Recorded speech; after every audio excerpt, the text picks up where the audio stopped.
Hello नमस्कार साथियों, एक नई वीडियो के साथ एक नई रिक्रूटमेंट के साथ हम आपके सामने आ चुके हैं। जैसा कि दोस्तों हम अपने यूट्यूब चैनल यूनिक पॉइंट पर डेली बेसिस पे कोई ना कोई वैकेंसी या फिर उससे रिलेटेड नोटिफिकेशन या फिर उससे रिलेटेड कोई ऑफिशियल नोटिस जारी करी जाती है, तो उस सारी चीज़ों को हम कवर करते हैं। तो आज की ये जो वीडियो है, इस वीडियो में एक नई रिक्रूटमेंट के साथ हम आपके सामने आ चुके हैं।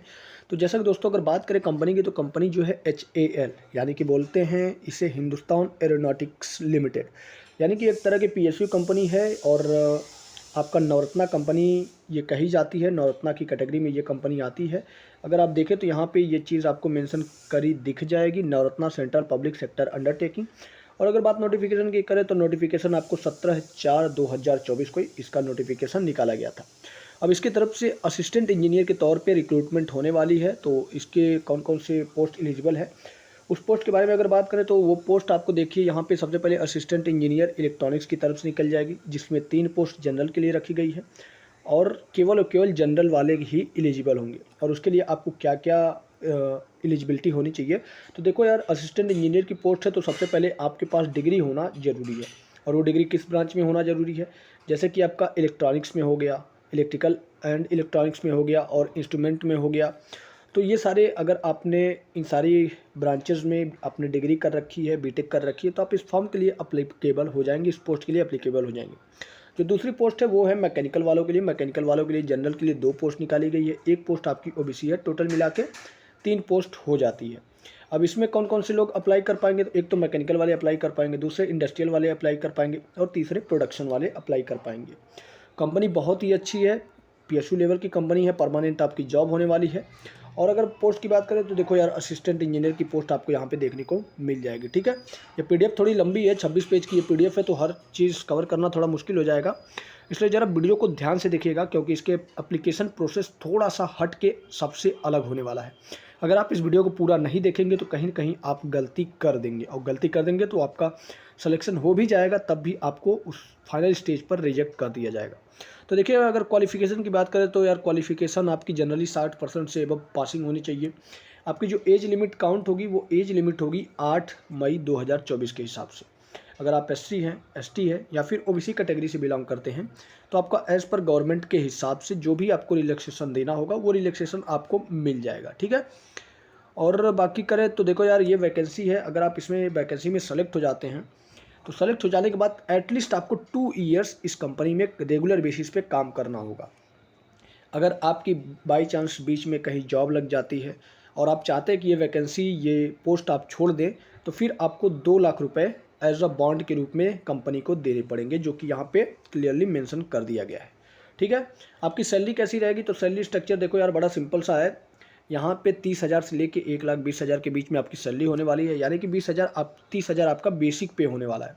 बाकी आपका HRA हो गया, TA हो गया, DA हो गया, और भी जो अदर फैसिलिटीज़ होती हैं वो सारी फैसिलिटीज़ आपको मिलेंगी। यानी कि इन हैंड आपकी 30,000 जो सैलरी आएगी वो बचत होगी, और 3% का आपका एनुअल इंक्रीमेंट सैलरी के अंदर देखने को मिल जाएगा। ठीक है, तो ये चीज़ ध्यान में रखिएगा। आपको अप्लाई करने कैसे करना है, देखो यार, ये चीज़ सबसे इंपॉर्टेंट है पूरे फॉर्म के अंदर, जो कि जनरली हर जगह नहीं होती, लेकिन कुछ स्पेसिफिक सेक्टर में देखने को तो मिल ही जाती है। तो इस चीज़ को बड़ा ध्यान से देखिएगा। यहाँ पे देखिए, इन्होंने कहा कि ये हमारी वेबसाइट है, इस वेबसाइट पे जाएंगे तो कैरियर सेक्शन में आपको एप्लीकेशन फॉर्म मिलेगा। A4 साइज़ के पेपर पे आपको उसको फॉर्म को निकलवा लेना है, और निकलवाने के बाद उस फॉर्म को प्रॉपरली जो जो चीज़ें मेंशन करी गई हैं वहाँ पे, जो जो चीज़ें पूछी गई हैं, उन सारी चीज़ों को आपको फिलअप करना है हार्ड कॉपी पे। ठीक है, फिर उसके बाद 500 रुपये से आपको DD बनवानी होगी, डिमांड ड्राफ्ट बनानी होगी, जो कि नेशनलाइज कोई बैंक होगा, उस बैंक से आप सिंपली जाके DD बनवाएंगे। और उस DD को उस फॉर्म के साथ आपको यहाँ पे कुछ एड्रेस दिख रहा होगा, जैसे कि ये, इस एड्रेस पे आपको वो फॉर्म भेजना होगा। और ऑर्डिनरी पोस्ट के हिसाब से भी आप भेज सकते हैं, आप ऑर्डिनरी पोस्ट के हिसाब से भेज सकते हैं, स्पीड पोस्ट के हिसाब से भेज सकते हैं, या पोस्ट या कुरियर के माध्यम से भी भेज सकते हैं। लेकिन आपको 8 मई से पहले भेजना है। क्या, यहाँ पे देखिए, 8 मई से पहले आपको ये फॉर्म भेजना है, ताकि 8 मई से पहले ये फॉर्म उसके हेड क्वार्टर तक पहुँच जाए। और अगर आप ये फॉर्म भेजने में सक्षम हो जाते हैं, सफल हो जाते हैं, तो फिर उसके बाद अगला जो स्टेज आता है, वो स्टेज आएगा आपका रिटन टेस्ट का। यहाँ पे देख सकते हैं कि जो आपका सिलेक्शन प्रोसेस होने वाला है वो रिटन टेस्ट के माध्यम से होने वाला है। तो जब तक आप इस फॉर्म को भरो और भरने के बाद उस जो भी मैंने ऊपर डिटेल बताया उस पर आप भेज दीजिए। जब आपका रिटन टेस्ट होगा तो रिटन टेस्ट आप जाइएगा। रिटन टेस्ट में देखिए यहाँ पे इन्होंने कुछ क्राइटेरिया मेंशन करी है, उस चीज़ को भी ध्यान में रखिएगा कि जो रिटन टेस्ट होगा वो 2.5 घंटे का होगा, ठीक है। 3 पार्ट में वो आपका रिटन टेस्ट जो होगा वो होगा।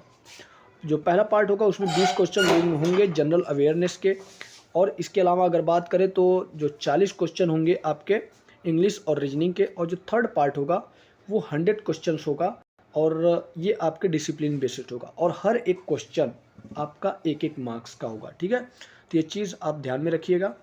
और बाकी अदर बात करें तो अदर जनरल कंडीशन में आपको यहाँ पे एक चीज़ देखने को मिलेगी कि ऑल इंडिया ये फॉर्म अप्लीकेबल है, ऑल इंडिया एलिजिबल है, मतलब इंडिया के अंदर कोई भी कैंडिडेट इस फॉर्म को अप्लाई कर पाएगा, ठीक है। तो ये चीज़ भी ध्यान में आपको रखना चाहिए, क्योंकि जैसे जैसे ऑल इंडिया की वैकेंसी होती है तो कहीं ना कहीं कंपटीशन थोड़ा सा टफ हो जाता है, और जब कंपटीशन टफ हो जाता है तो परेशानी का सामना तो करना पड़ता है। और अगर आपको कोई प्रॉब्लम है तो प्रॉब्लम आप अपनी क्वेरी इस नंबर पे या फिर इस ईमेल आईडी से अपनी क्वेरी कंफर्म कर सकते हैं, ठीक है। और अगर बात करें तो देखो यार, यहाँ पे इन्होंने ये फॉर्म दे दिया है, ये वही फॉर्म है जिसे आपको A4 साइज़ पे प्रिंट करवाना है, फिर इस फॉर्म को मैनुअल रूप से भरना है। भरने के बाद इस फॉर्म को ऊपर जो भी मैंने एड्रेस बताया उस एड्रेस पे आपको पोस्ट करना है। पोस्ट करने के बाद अगर आप देखें तो यहाँ पे यहाँ पे देखिए अगला फॉर्म भी दिया गया है, जो डिसेबिलिटी सर्टिफिकेट, यानी कि अगर आप डिसेबल कैंडिडेट हैं तो आपको ये फॉर्म भी अप्लाई करना पड़ जाएगा। अगर आप डिसेबल नहीं है तो इस फॉर्म को आपको ज़रूरत नहीं पड़ने वाली है। और अगर इसके नीचे देखें तो इसके नीचे आपको यहाँ पे दिख जाएगा कि अगर आप ST या फिर SC कास्ट से बिलोंग करते हैं तो आपको ये फॉर्म भी भरना पड़ेगा, ठीक है।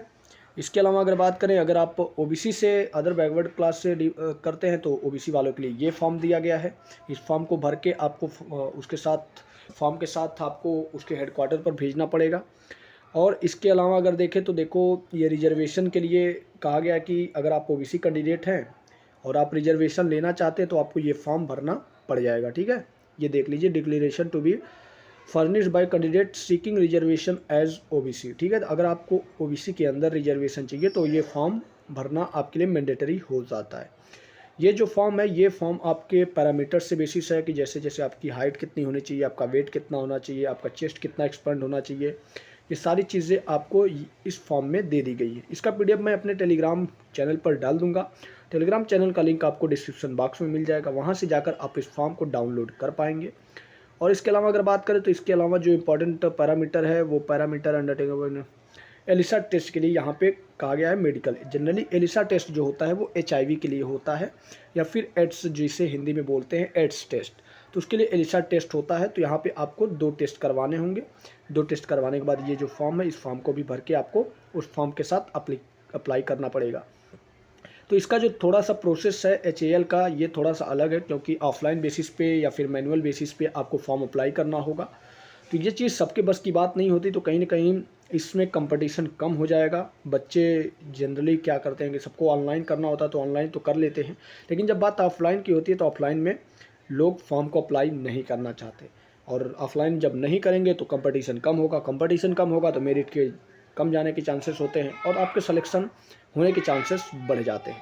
तो इस चीज़ को ध्यान में रखिएगा। उम्मीद करते हैं दोस्तों आपको ये वीडियो पसंद आई होगी, और अगर वीडियो पसंद आई हो तो वीडियो को लाइक कीजिए, चैनल को सब्सक्राइब कीजिए, और अभी तक आपने हमारे टेलीग्राम चैनल यूनिक पॉइंट को विजिट नहीं किया है, उस पर ज्वाइन नहीं हुए हैं, तो आप जाकर सिंपली डिस्क्रिप्शन बॉक्स में लिंक दिया गया है, ज्वाइन हो सकते हैं। मिलते हैं दोस्तों कुछ ऐसी ही नई और इंटरेस्टिंग वीडियो के साथ, तब तक के लिए दीजिए इजाज़त। धन्यवाद।